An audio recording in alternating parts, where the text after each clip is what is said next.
মধ্যপ্রাচ্য উত্তেজনা চরমে পৌঁছেছে। ইসরায়েল ও ইরান একে অপরকে লক্ষ্য করে শনিবার রাতভর পাল্টাপাল্টি ড্রোন ও ক্ষেপণাস্ত্র হামলা চালিয়েছে। হামলার সময় জেরুজালেম, তেল আবিব ও তেহরানে একাধিক বিস্ফোরণের শব্দ শোনা যায়। ব্রিটিশ সংবাদ মাধ্যম বিবিসি জানিয়েছে, ইরানের ড্রোন ও ব্যালিস্টিক ক্ষেপণাস্ত্র হামলায় ইসরায়েলে অন্তত ৩ জন নিহত ও অসংখ্য আহত হয়েছেন। জেরুজালেমে পুরনো শহর সম্পূর্ণ বন্ধ করে দামেস্ক গেটে ব্যারিকেড বসানো হয়। নিরাপত্তার কারণে মুসল্লিরাও আল আকসা মসজিদে প্রবেশ করতে পারেননি।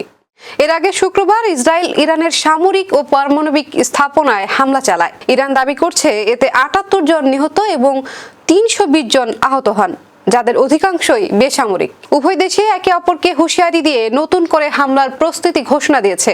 ইসরায়েলের সেনাবাহিনী জানিয়েছে তারা আবার ইরানে হামলার জন্য প্রস্তুত। অন্যদিকে ইরান মার্কিন ঘাঁটিতেও হামলার হুমকি দিয়েছে।